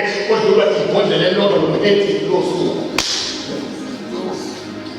umbuzo sekutheni ubani wayithandayo kakhulu into akuyo ngoba into okuyo utshengisa ukuyithanda ngokukhipha kakhulu kuyona akavumeleza kodwa into oyithanda kakhulu utshengisa ngokukhipha kakhulu kubantu bazalwane kuyona ubani othanda kakhulu umhedeni ethanda abantu abalele nomzalwane ethanda uNkulunkulu wakhe at the end of the year ekhipha 6,000 rand bekabili nomama wakhe esebenza ayizona khona nje uma ufuna umbona uNkulunkulu ekudilizela izinto engamabhilidi neyindonga zakho evimbeze izimali zakho akumdumisa uNkulunkulu ngomnikelo wokubonga ngoba it's one of the expressions of praise sowing expression of praise onikela ngomnikelo wokubonga ungenze njani uyangidu ashozo onikela ngomnikelo wokubonga wenze njani uyanikela umnikelo wokubonga angazi na 2019 nina ngikhuluma khona la ekhaya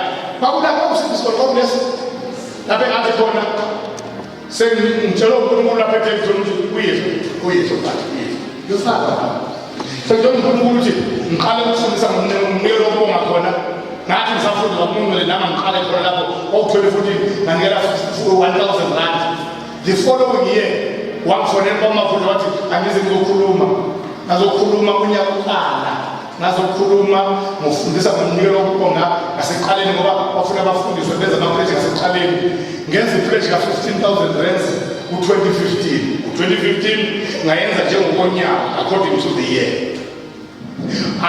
akwenzeki umdumise nangale expression ye-sowing expression ingabikho ewayo nangaleyo yokuqala i-S expression i-shouting expression akwenzeki i-shout noma kuthiwa ungcwele noma kuthiwa haleluya akwenzeki ingabikho into ewayo nangalana sisazowalandelisa akwenzeki umdumise ingabikho into ewayo njalo umdumise akhona into ewayo bayezobantu abakhona endlini uyabona 2015 law engenza ngayo eza 15,000 rand ngayikhipha eli lo 2015 law angibalele 1 iwona nyaka engaqala ngawo ukushumayela ophozini 2 iwona nyaka engaqala ngawo ukushumayela kwentshuku 3 iwona nyaka engaqala ngawo ukushumayela kwenkonzo yentaba kanongoma emsebe 4 iwona nyaka engaqala ngawo ukushumayela kwakhenze TV 1 year manje ayikho into ebingadudonga ewini khulumani bazalwane yini kwenzeke konke engathi kufonelene kwamemana ayikho into ebivimbileyo ngokubona kwenu-ke nina mina ngiyazi ukwenzakalani nina ngokubona wena ayikho into ebikhona ivimbile yawo webazalwane ayikho i-sacrifice of praise noma bethiwa uyenze ngayiphi i-expression lama-expressions awu-4 engizomfundisa wona konke manje kule session yase-3 ayikho i-expression of praise oyenza ngabikho into ewayo ehlala laseThekwini benza le-expression yesithathu i-S expression yesithathu abayenzanga laseJericho oyakusilo i-shouting expression abayenzanga le umnikelo wokubonga ngokunikela umnikelo wokubonga emdumisa benza i-type expression ehlala laseThekwini ku-2 Chronicles chapter 12 verse 20 yesithathu and-S expression number 3 is-singing expression nayo bayenze kwakhona into ewayo mhlawumbe wena ufuna kuze kubhalwe phansi kuthiwe kukhona abawa kanti ngenkathi iBhayibheli sebedumisa behlothiswe ngokungcwele impi izitha zaphazana zodwa lokhu ukuthi zakubazana zodwa implication yakho ukuthi khona izinto ezawo ngoba akekho umuntu okwaziwe who remains standing. Uyakuzwa into khona endlini umuntu akakwazwa aqhubeke nokuma angazi amezwe kahle njengoba konje bakubazana kodwa amamazi kwathi bedumiza ngapha akukhathathatha ngapha bewizwa ukuthi omunye ukwazi omunye nomunye okwazi omunye lize lithi ababesele ngoba umaster kuwa ababesele basizana kusho iBhayibheli lakho lithi abasele basizana ngokuqedelana kodwa basizana amazwi nangasekho noyedwa who remains standing ngoba uma kwamdumisa nothing before you will remain standing into emelele nawe ayikwazi ukuqhubeka nokuma nalo expression yesithathu uyenza uqala ekhaya asonzo ukuqala kubakithi uyadunyiswa uNkulunkulu ngokuhlabelela ungezivunyelwa umuntu ngebhesi ungezibuza soprano umdumise ngokuhlabelela usekhaya angilungisele inkinga ke ngikhoze jabulela ngapha ngangifisa kanje amafika mission anenkinga ukumisa understand indumiso athi kwamfuthi ukuhlabelela udumisa indumiso ukuhlabelela bathi ke problem so as a result bathatha noma into bahlabelele bese kuthi yadunyiswa bazalwana ukudumisa kusikhona ukuhlabelela uhlabelela njengenye yezindlela one of the ways yokudlulisa indumiso kodwa hayi ukuma uhlabelela sokudumisa bayafana bakhona nini kanga ngoba amakhulu likhona ngadumisi bese bakhona adumisa umuzokudumisa uNkulunkulu ukudlulisa indumiso ukuhlabelela funeka ukhethe lana message azo ukuthonayo azotshela uNkulunkulu okuthile ukhethe inkulu sekhaya wena awukhethi noma yiphi awupheleleza into efakile mageza emshadweni kwakhona uMC obevutha engabasekho laphaya masinya sofika laphaya athi laphaya zikhanza bazakhona umuzi lezo laba bahlatsheliswa ukuthi kunamanzasayo kubahlatshelele bezo laba abahlatsheliswa akusasa bazosibala akusasa yithi sivele ibona bazosibala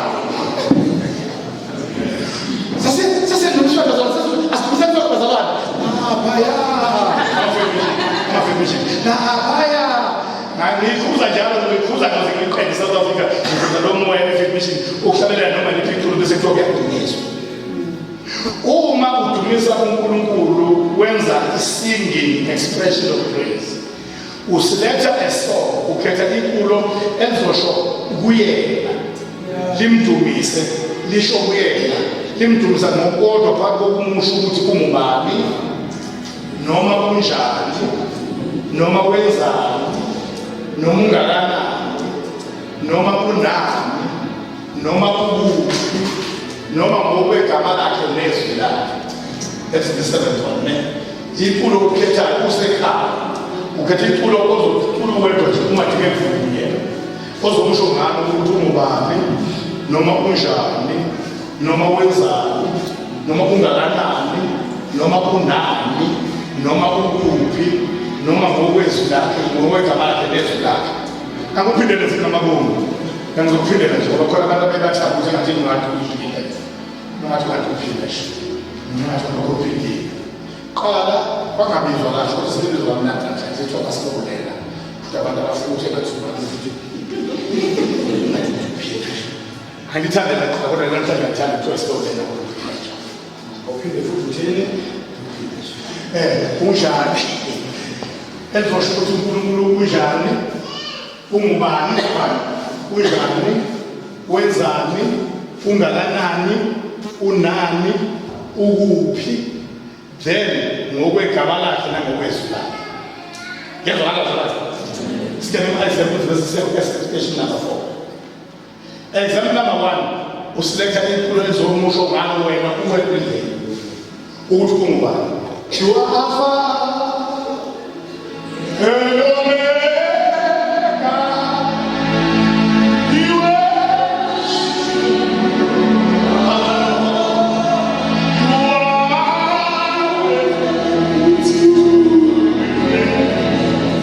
selapho sithini ezomsho ngayo ukuthi ubani Lamb of God seated at the right hand of the Father, you are holy, holy, you are holy, you are holy, holy, you are holy. I get to hear from the local, let us read it, let example here. Yamakula zosho ngalo kontumbana. Afela khava materia fanayo. Fela mushumbana phela mushumbana. You are after America, 2 you are ready to be praised. Now let the Lamb of God, 2 you are holy. Example number 2. Yitulo ozosho ngalo ozothuma umdumisa ngalo example. Ungaba nalo nelinye. Kodwa checka ulithethe itulo. Ungathatha uma yini. Ungathi mangabe ikhosala ngoba ke umdumiso le. Uthi mangabe ikhosala ke umdumiso. Usuke ukhosa zana ke bafowethu. So whatever. Lekwa ke bakasala. Kodwa abantu abanye bakuthi itulo edumiso itulo sokumele siyese futhi lesitove lesoft. Basithi dokho try can't in every way. I feel like going. In Kubegeni, you go to China, Baba, that is a try class. Baba, is a try class. That's it in this way. That's what you say, Baba. Don't try. Don't try it.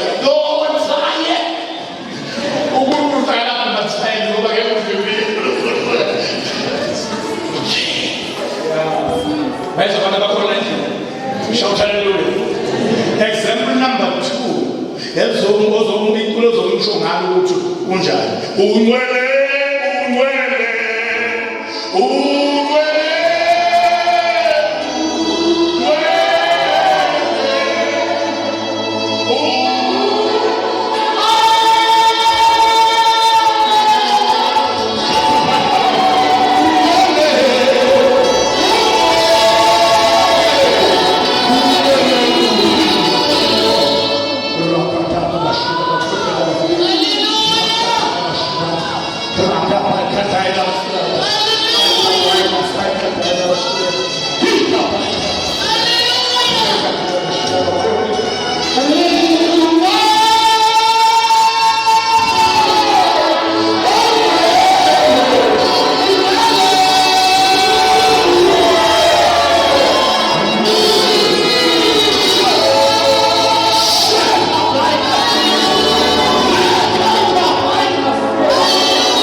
Example number 3.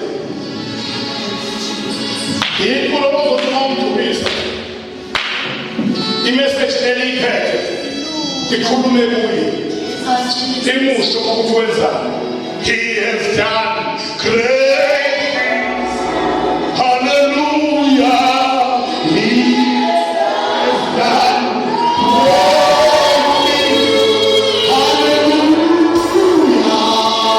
He has done great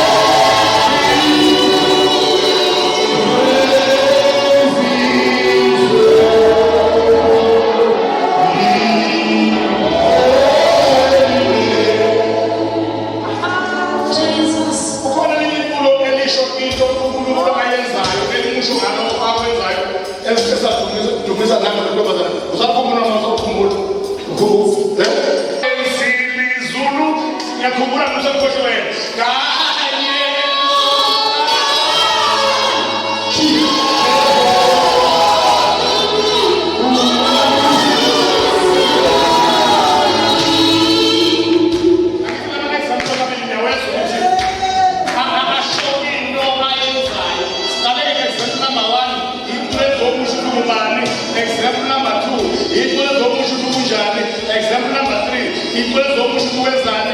Example number 4, ikulezomusho ukuthi kunani umoya Jehova.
Example number 6.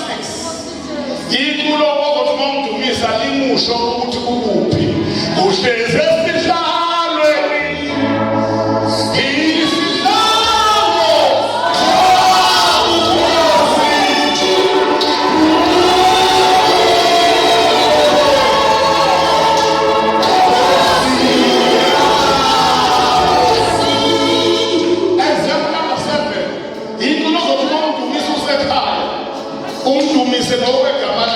How excellent is your name?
You are holy.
Shout hallelujah! Shout hallelujah!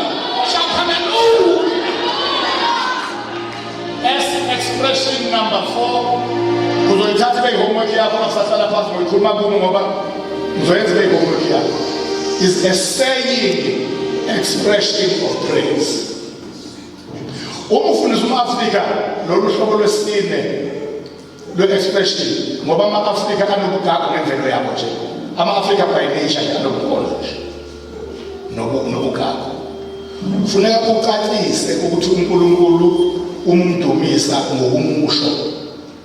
Umusho ngokwalokho azisho yena ngakho ezweni lakhe. Ungamtshela ngomAfrika uyovela aqhamuke nobunkondlo bakhe nobugagu amusho uNkulunkulu ngento nje esuka kuye. Ngoba wonke umuntu onobunkondlo nobugagu unento esuka kuye. So Africa is very important ukuthi sifundisa abantu ngempiso. Specify ukuthi when it comes to the saying expression of praise, qale uye ezwini uyocheka ukuthi yena ezwini lakhe limusho ukuthi ungubani, unjani, wenzani, ungakanani, unani, ukuphi nangokwezwi lakhe begama lakhe. Then usuyamdumisa kanjalo ke njengoba kulothu umbhalweni ungaqali wena ngokwakho. Ngoba uzokwazi ukuthi umgangatho wendlela ebheke eJerusalem umAfrika ke ucompose uzuqinisa umthuba ukuthi isikolo simela yabo noma uqale kuqala uma yabona la ezwini bantu abami siyayivala leso manje siyayivala leso izwi ulifundela into ezintathu ulifundela ukuthi udlewe ngokuba kulotshiwe ukuthi akusikwa sodwa umuntu awuphela ngaso kepha nangawonke amazwi aphuma emlonyeni kaNkulunkulu. 2 izwi ulifundela ukuthi uma unikezwe ithuba lokuphakela umhlambi oyibandla lakhe udle umhlambi ngezwi eliphawu wena ngeke uliphake liyodliwa yibona maqalanga walidla bayezwa abantu abakhona. 3 izwi ulifundela ukuba kudle yena ngenkathi undumisa. Izwi liphethe ukudla okuthathu liphethe ukudla kokuphilisa wena okuzodliwa kuwe nokuzodliwa abantu abaphakelayo nokuzodliwa uNkulunkulu omdumisayo. Bangizwa abantu abakhona la ngokungafundiswa kwamakholwa asindisiwe uma ngeke ngasho uNkulunkulu ngimdumisa nge-saying expression of praise. Bakhabase beautiful athi umkhulu wakho unawe efonini yami umkhulu wakho unawe efonini uthi umkhulu wami kadaze ngikhuleke ngimushilo ngimdumisa ngenza i-saying expression expressing dumiso ngokumusha. Yena uthi umkhulu wami ukhona efonini umkhulu wakho ukhona efonini ngoba abantu abasuka ngendlela esingafundisekile ngayo ngemdumiso bayezwa abantu abakhona sibiza umkhuleko ngendumiso, sibiza indumiso ngomkhulu esiphamanisa kuyekuyeke. Ezweni kunezinto ezilotshiwe engalotshelwe ukushumayeza abantu ngazo. Nengalotshelwe ukuthi ungazidla kodwa elitshelwe ukuthi yena umusho ngazo azidle yena. Udeka itafula. Ungalokho kwaba uNkulunkulu odeka itafula lakho phambi kwakho ebusuku besithathu. Nawe udeka itafula lakhe phambi kwakhe ebusweni besithathu ngoba naye unazo ezakhe izitha. Ingakho izinto malithatha isandla sakhe sokunene siyaphathaza siza ngoba unazo izitha. Bayeza abantu abakhona endlini. So-ke izwi ulifundela ukuthi udle wena, ulifundela ukudle abantu abaphakelayo, uphinde ulifundele ukuthi udle yena. Uma ngithi mina wena ethiwe ngawe umndeni wonke yaseSifundeni semhlabeni, i-extract elandwe kwabaseFirst chapter 5. Uma ngithi wena uphasa konke ngezwi lamandla akho, i-extract elandwe kumaHebrew chapter 1 leyo. Uma ngithi uJehova indoda yethu, uJehova igama lakhe, i-extract elandwe encwadini ka-Exodus leyo. Bayezwa abantu abakhona. Manje uNkulunkulu ophakeme phezu kwamazulu, ingazange phezu komhlaba wonke, i-extract elandwe kumaHebrew leyo. Uma ngithi wena umusa wakho mkhulu, kuze bese zulu nokuthemba ukuze bese mafini, i-extract elandwe kumaHebrew leyo. Mangithi umusa wakho kumele bakho kusha njalo ekseni ukhulu ukuthembeka kwakho i-extract elandwe encwadini yesibili usathembekile. Nizithi uNkulunkulu ngayo lento ithi creative of faithfulness. Ithi your mercies are new every morning. Umusa wakho nokumele bakho kusha njalo ekseni kusezweni. uNkulunkulu uma umusho ngalokho yena aye washo ngakho ezweni lakhe. Futhi ngifundisa kade khona abasemakhaya lapha abanye bafemakhaya. Bewona sizwe uma iyogiya esigodini lapho zingayazi khona kahle inkomo zakhe insizwa zaleyo ndawo. Ifiyele ibonda bayazi bisithi thula wethu, ingathi thula wethu ifuna ukutshela bonke uma beyisho abayisho kanjani. Uzana qhamuka umuntu esezothi kuyona sigolo sibehla kubo kanti yena la yena ifuna yona bazibona ukuthi uma ufuna ukumusho usho kanjani. Abese thula wethu musikhafu kahambi udumhlambi bese zisho exactly njengoba kade esho yena angiphinde zenze njani zisho exactly njengoba kade kusho yena noNkulunkulu njalo ke njengoba ebhale lapha nje ezwini lakhe ubhala ukuthi ungubani kunjani wenzani usukela shaya owakhe wasezulwini uthula wethu ukuze uma umdumisa ungashiyo oyithandayo umusho exactly njengoba kusho yena. Asivala nje phambi zami zezindumisa uphakeme uNkulunkulu wena uphakeme phezu kwamazulu inkazi yakho phezu komhlaba wonke njengamanzi esibekela ulwandle kanti inkazi yakho phezu komhlaba wonke kuze phakathi naphakathi. Wena Jehova sebakuthi umhlaba wonke ugcwele inkazimulo yakho wena umusa wakho mkhulu kuze besezulwini nokuthembeka kwakho kuze besemafini umusa wakho nokuthembeka kwakho kusha njalo ekseni ukhulu ukuthembeka kwakho okukhulu lapho umphefumulo othe kuJesweni usiqhelise ngomusa nangobubele uyamusiza olungileyo wakho umphathe ngomusa njengesikhathi owenza umusa womgcotsho wakho nasenzabeni yakhe kuzibe phakathi naphakathi wena wenze umusa basikhuluma nabakuthandayo abagcina impilo yakho onjengophama kwamazulu phezu komhlaba kunjalo umusa wakho phansi kwabakwesabayo.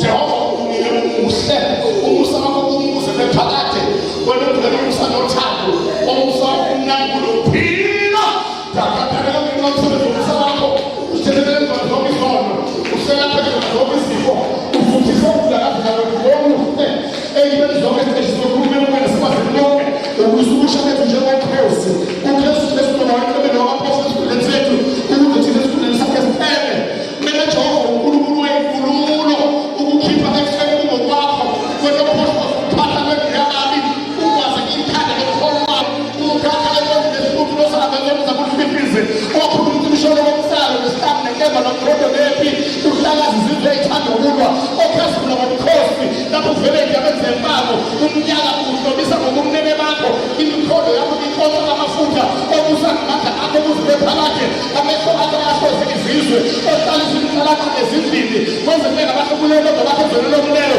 uNkulunkulu Israyeli wenza abantu bakhe abaze nokuqina ebeka imishaya ezindlu zakhe emanzini wenze amafu abe inqola yakho uphakeme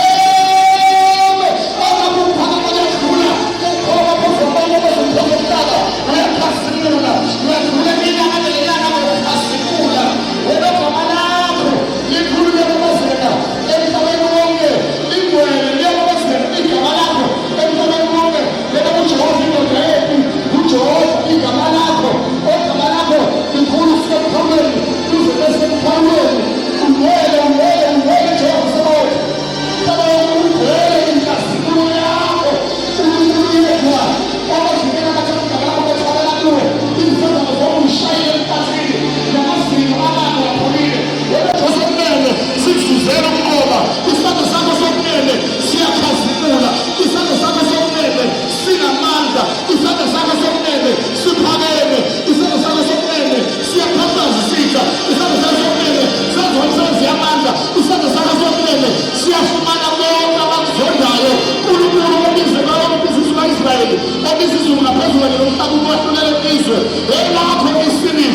elathi igolide ingazibulungilele izikhulu zokuqala ezathi izona zonke zehlathi ezathi inkomo zasebenqoleni kanye nekulkulwane ezathi iziyoni zaseyintabeni elathi igolide elathi isiliva wena nkulunkulu wezulu shimela ukulunga kwakho ukuba ungahlulela uwezwe onguthixo ejabula abahlale egama lakho uJehova ethulisa ukugcina kweyilwandle umsindo wabantu nenhloko yamazabo olwandle ukulalele okusinhlaba ngamandla akho ophinda amandla njengemvunulo owenza abantu bemthawuleni umhlaba besale ngenxa yezonezo zakho uyethabisa impumalanga nentshonalanga unkulunkulu wenza amadlelo asentshonalanga konke amaqhuma abhika injabulo amadlelo wengathi izimvu igoli isimelo ngamele inqubo eqabalele yebo ukosaba komsebenzi yakho simakade umhlaba uyadumisa sithi ungcwele ungcwele ungcwele ungcwele ungcwele